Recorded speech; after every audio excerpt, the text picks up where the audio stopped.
हाँ, तो प्रिय छात्र छात्राओं, जैसा कि सेंटअप एग्ज़ाम चल रहा है इंटर का, तो उसमें मैथ का मैं आपकी सहूलियत के लिए कुछ प्रश्न दे रहा हूँ। जो आया हुआ क्वेश्चन है और 31 से 38 प्रश्न दीर्घ उत्तरीय प्रश्न हैं और उनमें से 4 प्रश्नों का उत्तर देना है। प्रत्येक के लिए 5 अंक निर्धारित हैं।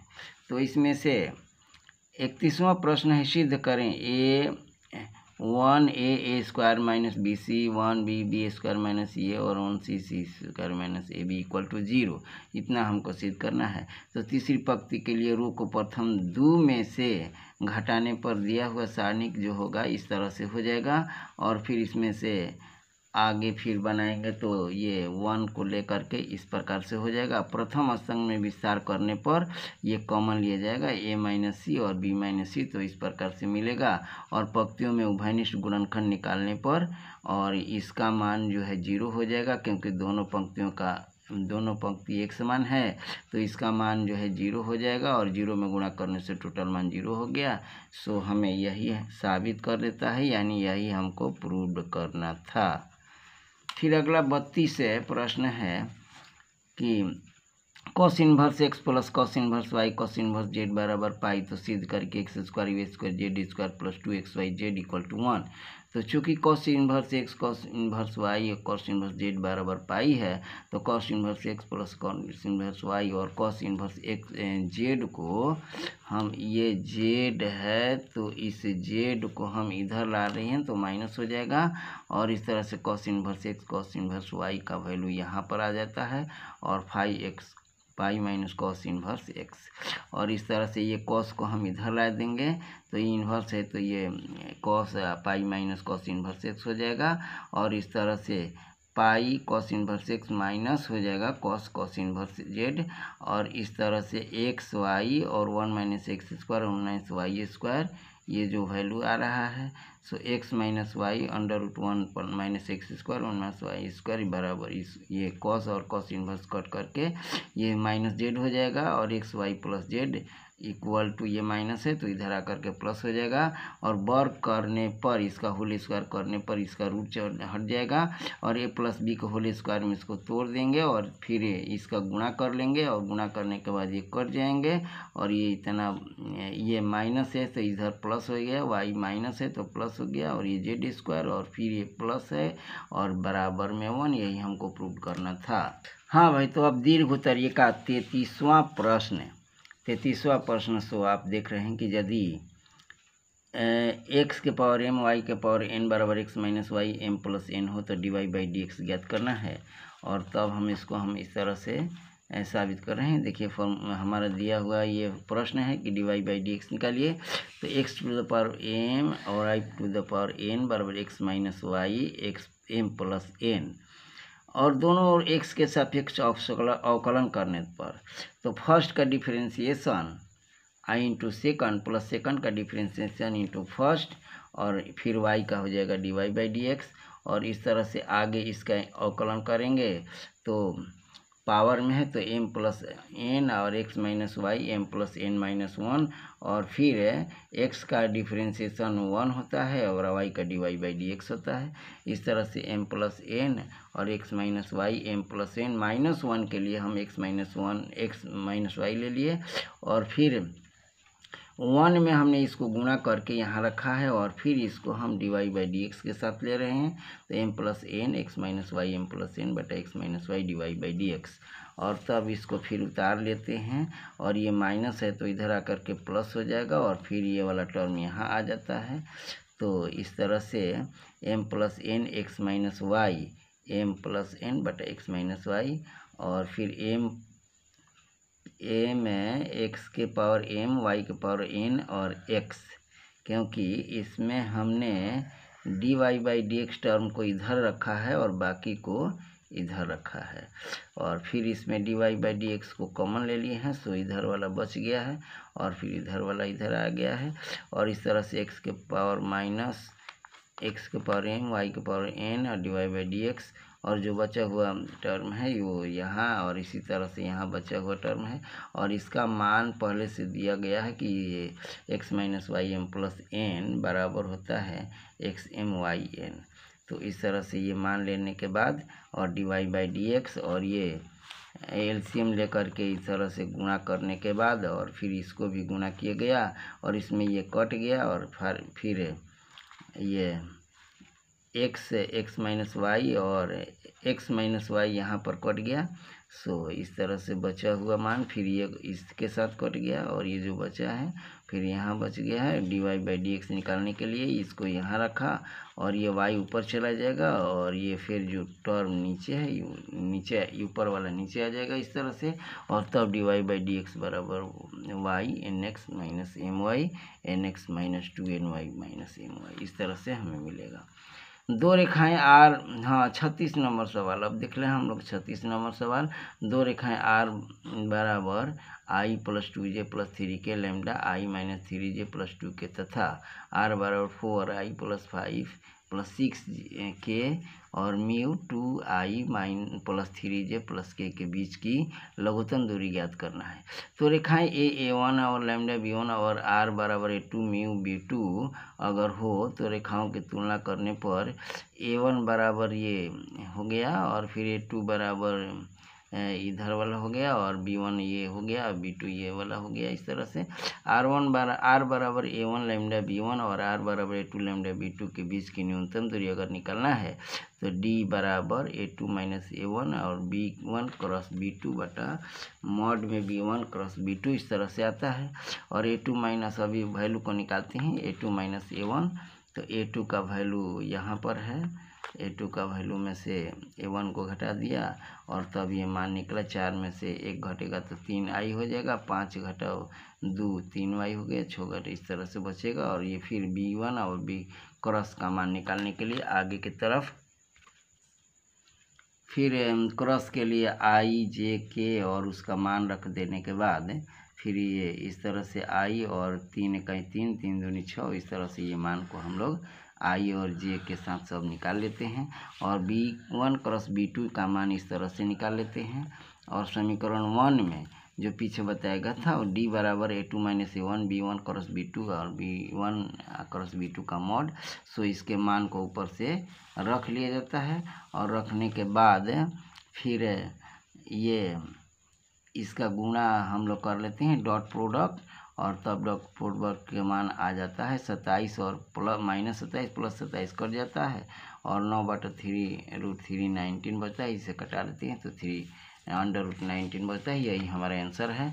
और अगला है 37 नंबर प्रश्न जो सभी 5 नंबर के हैं और 5 नंबर में 5 नंबर के आपको 4 प्रश्न बनाने हैं जबकि हमने 5 को आपको सवाल दे रखा है।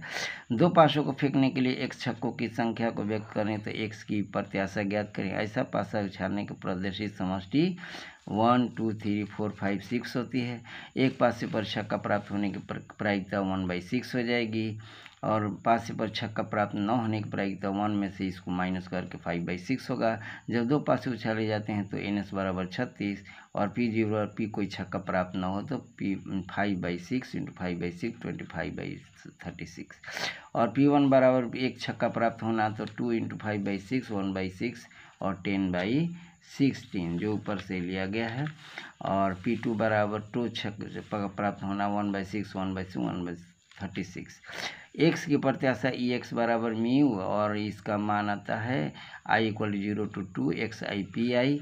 तो इसका मान हम लोग निकाले हैं x1 और p1। तो पहले 0 से तो इसका मान निकाले हैं 0 × xi का मान 0 और p1 का मान p0 का मान यहाँ 25, फिर x1 का मान यहाँ पर है 1 और p1 यहाँ से और ये इसका मान 10/16 और फिर 2 यहाँ से ले लेते हैं और 1/16 और इस तरह से ये गुणा करने के बाद 10/36 प्लस 2/36 और ये जोड़ जाड़ करने के बाद ये कटा दिया जाता है तो फिर 1 बार 36 1/3 जो x की प्रत्याशा है, यही x की प्रत्याशा है जो ये 5 नंबर के प्रश्न है भाई। हाँ, तो मेरे छात्र छात्राओं, जैसा कि अभी अभी हमने दीर्घ उत्तरीय प्रश्नों में 5 प्रश्न दिए, जिसमें से 4 ही प्रश्न का उत्तर देना है। 20 नंबर के हैं, 5-5 अंक के एक प्रश्न है, जो 20 नंबर आपको मिलेंगे और 20 मार्क्स के लिए 4 प्रश्नों को बनाना होगा। अब आइए देखते हैं लघु उत्तरीय यानी शॉर्ट क्वेश्चन। तो शॉर्ट क्वेश्चन में आपको 1 से 30 तक लघु उत्तरीय प्रश्न है और 15 प्रश्नों का उत्तर देना है, जो 2-2 अंक निर्धारित हैं।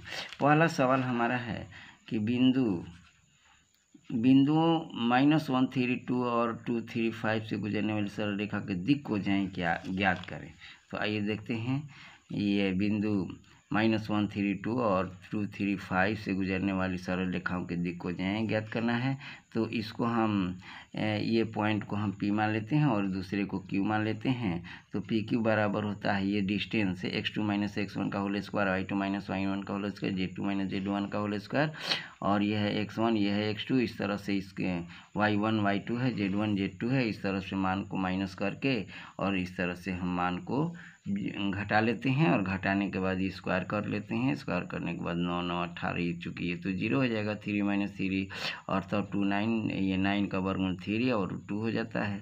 अतः Px और Q के मिलाने वाली रेखा दिक् को जो होती है x2 - x1 by PQ, y2 - y1 by PQ और z2 - z1 बाई PQ।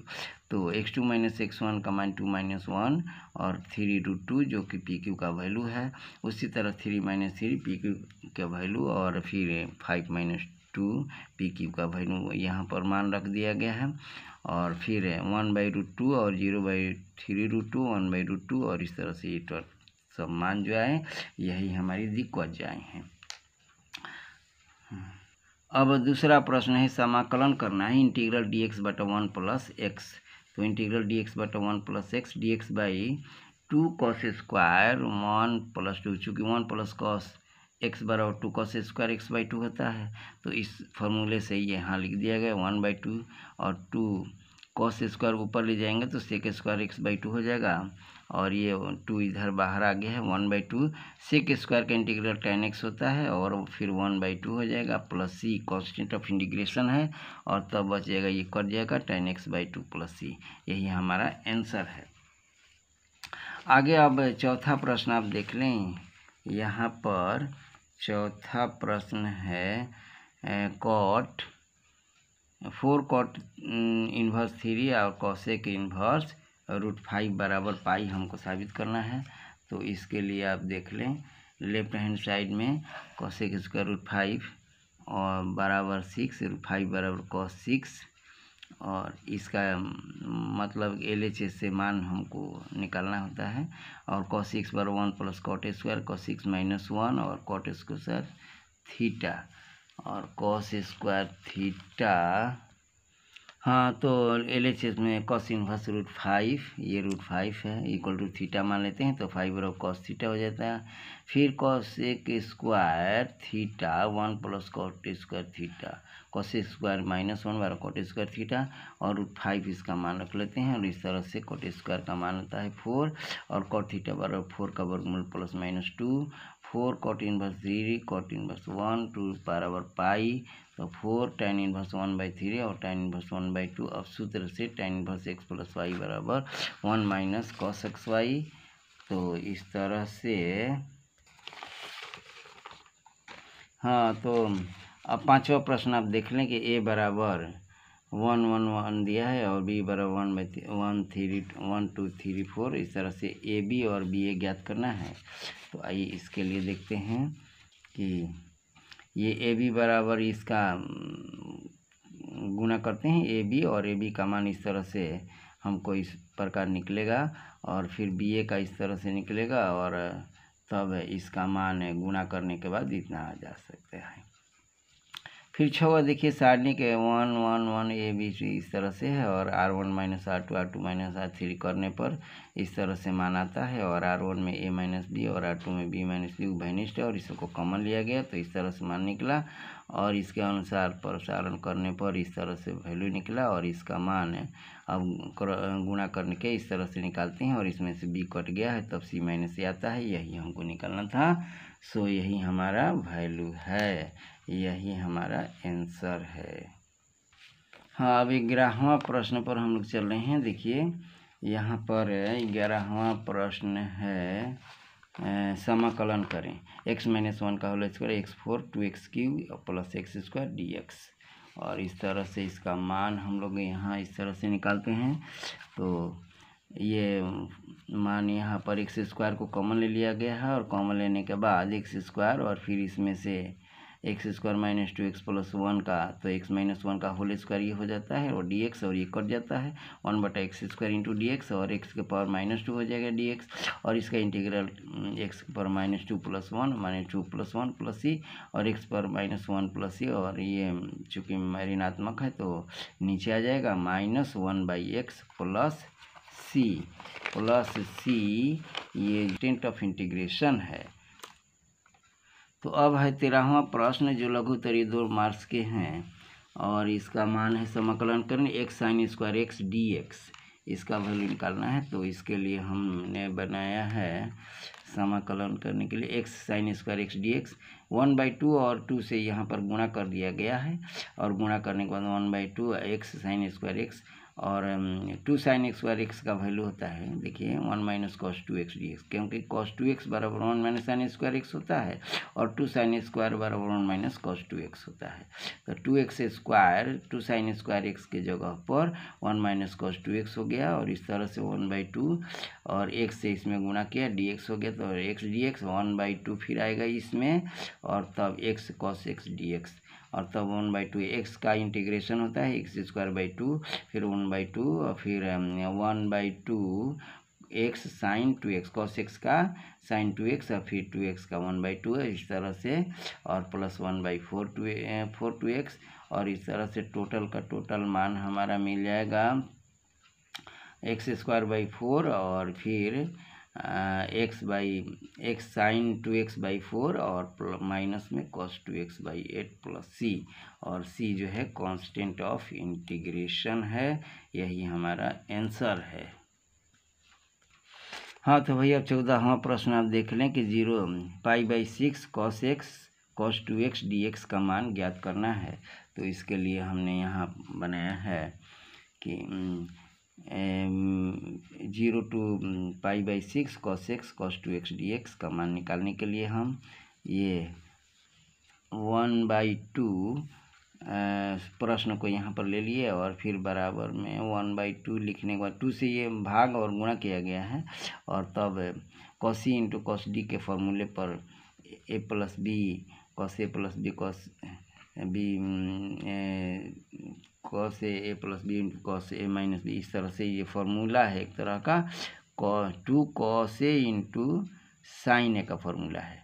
तो इस तरह से हम इसको फॉर्मूले पर तैयार करते हैं। फिर 1/2 0/2 और इसको जोड़ दिया गया, फिर इसको माइनस कर दिया गया, और इस तरह से ये cos x का इंटीग्रेशन sin 3x/3 हो जाएगा, और इसका लिमिट है 0 to π/6, और फिर 1/2 sin x cos x का इंटीग्रेशन sin x होता है। इस तरह से ले लेते हैं, और मान को 1 गुना कर लेने के बाद 6 हो गया, 3 फिर sin 3x/6 माइनस साइन 0, ये 0 ले लिया लिमिट, और लोअर लिमिट के बाद फिर 1/2 sin π/6 और माइनस साइन 0, फिर 1/6 sin π/, ये 2 हो जाएगा, माइनस साइन 0 का 0 हो जाएगा, 1/2 साइन 30 डिग्री हो जाएगा, क्योंकि π/6 का मान 30 डिग्री होता है, और साइन 0 0 हो जाएगा। फिर 1/6 साइन π/2 का मतलब 90 डिग्री, और फिर साइन 30 डिग्री है, फिर 90 डिग्री का मान 1, और 30 डिग्री साइन 30 डिग्री का मान 1/2,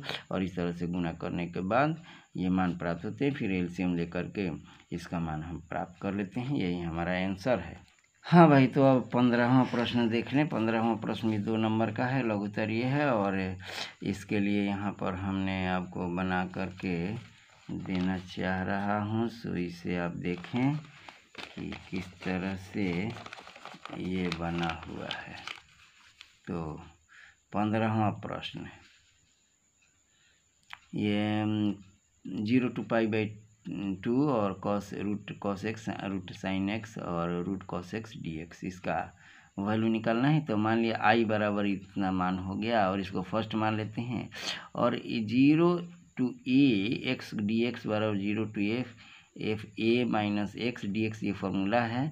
और इसी फार्मूले पर हमने लिखा है π/2 माइनस एक्स, यानी एक जगह पर π/2, चूँकि यहाँ पर एक जगह पर हमारे पास π/2 है तो π/2 माइनस एक्स। उसी तरह सब में π/2 माइनस एक्स किया और cos 90 माइनस थीटा हो जाता है sin थीटा, और sin 90 minus theta cos theta, cos 90 minus theta sin theta. इस तरह से मान को निकाल लेते हैं और इसको 2 लिखते हैं। और 2 के बाद अब आई, फर्स्ट में भी आई का मान है और सेकेंड में भी है, दोनों फर्स्ट तथा सेकंड को जोड़ने पर 2i बराबर 0 to π/2, और सबको जोड़ देने के बाद इस तरह से हमें मान निकलता है और ये सब कट जाती हैं और सिर्फ बचेगा 0 to π/2 dx, और dx का इंटीग्रेशन x, और इसका लिमिट रखा गया और फिर अपर लिमिट π/2 और माइनस लोअर लिमिट 0, और इस तरह से π/2। और i बराबर, चूँकि 2i का ये मानना है, 2i बराबर इतना है, 2i बराबर π/2, तो i बराबर हो जाएगा π/2 इंटू 2 π/4। ये हमारा आंसर है। हाँ भाई, तो 9 प्रश्नों का लघुत्तरी में हमने आपको सॉल्व करके दिया, और बाकी दीर्घोत्तरी में तो 4 में 5 क्वेश्चन हमने सॉल्व करके दिया आपको। तो इस तरह से अगर आपको कुछ फ़ायदा होता हो, प्रश्न आपको एग्ज़ाम में जाना हो तो इस तरह से तैयार कर लें, और तब एग्ज़ाम में जाएं तो तभी अच्छे से अंक मिलेंगे। समय अभाव के चलते हमने अभी लघुत्तरी में यानी 9 प्रश्न ही आपको दिए, 6 प्रश्न अभी बाकी रह गए। समय अभाव है क्योंकि अब 12 बजने वाले हैं, अब हमें नींद आ रही, नहीं बन पाएगा, इसीलिए। तो भाई अगर आपको कुछ फ़ायदा होता हो तो थोड़ा लाइक करें और सब्सक्राइब करें, और अपने दोस्तों को भी इसे फ़ायदा पहुंचाएं। तो धन्यवाद बच्चों। हाँ, तो 23वां प्रश्न है भाई, निम्न प्रोग्राम समस्या का हल करें। तो इस तरह से प्रश्न दिया गया है और इसको हम इस तरह से जैसा कि दिया गया है ऐसा फिगर बना करके हल करते हैं, और इसमें मान को निकाल करके रखते हैं, फिर मान के रख करके और चेक करते हैं कि किस में अधिक मान है। और पहले तो सत्य को ये देखते हैं कि 0 0 जोड़ने पर 0 आएगा, और ये 20 है तो सत्य हो जाता है, तो ये 0 0 की तरफ आएगा ये आलेख। और इस तरह से अधिकतम मान के लिए हम ऊपर वाले जेड मान को रखते हैं और 0 0 रखकर 3 पॉइंट को रख करके देखते हैं कि इसमें मान अधिक है। तो पुनः बी पर हम देखते हैं कि मान 55 आया, जबकि ए पर आया है 48, और ऊपर तो 0 0 आएगा। इस तरह से 55 सबसे मान अधिकतम है, यही आपका आंसर है। हाँ भाई, तो छठा प्रश्न है सारणी के एम। इस तरह से प्रश्न दिया गया है, इसे मान निकालना है। तो R1 minus R2 R2 minus R3 करने पर, और इस तरह से ये मान आ जाता है, और फिर R1 में A माइनस B और R2 में B माइनस C उभयनिष्ठ है, इसलिए कॉमन निकाल लेते हैं और इस तरह से मान आ जाता है। और इसके अनुसार A minus B minus C, और इस तरह से, और ये मान को निकालने के बाद ये हमारा मान आंसर में आ जाता है। सो आगे अब हम लोग देखेंगे एक 25वां प्रश्न है। सो देखिए, इतना का मान डॉट में है और ये क्रॉस में है, तो A बराबर B बराबर C बराबर मान लेते हैं और B क्रॉस C निकाल लेते हैं।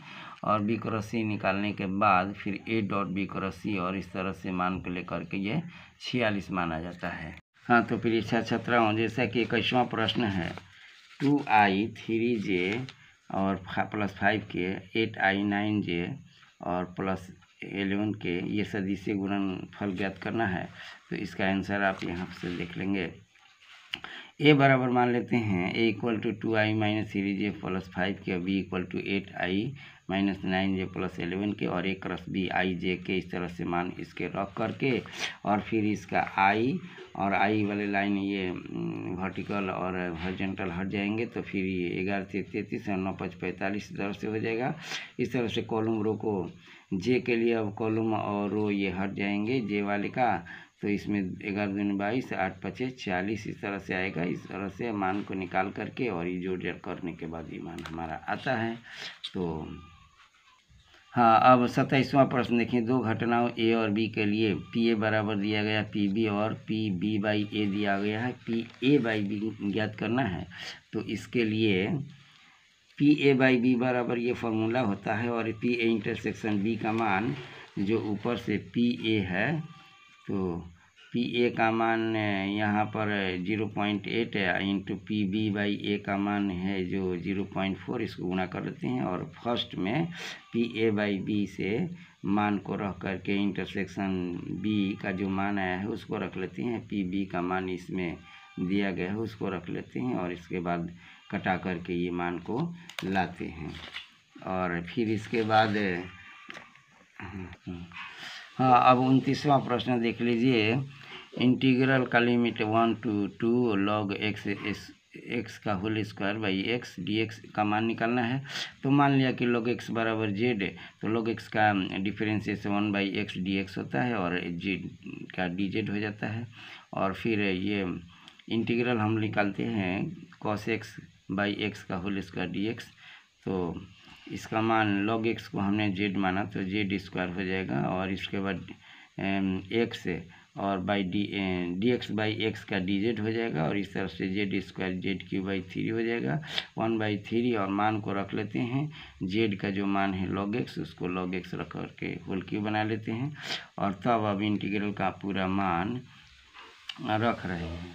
तो 1 to 2 log x का whole square by x D x, फिर इसका जो इंटीग्रल हमने निकाला है उसको यहाँ पर रख लेते हैं और स्क्वायर को रखने के बाद फिर 1/3 log x का log x के लिए हम फिर लिमिट को रख लेते हैं। तो log अपर लिमिट 2 x के जगह पर रख लेंगे और माइनस में log 1 रखेंगे क्योंकि ये लोअर और माइनस अपर लिमिट होते हैं। सो इसको उतारने के बाद फिर ये ले लिए और log 1 का मान तो 0 होता है, इसलिए यही हमारा आंसर हो जाता है। हाँ तो बच्चों, थोड़ा अगर आपको फ़ायदा पहुंचता हो, आप इसे तैयारी करने में सक्षम होते हैं तो इसके लिए लाइक करें, सब्सक्राइब करें और दोस्तों को भी अपने बुलाएं।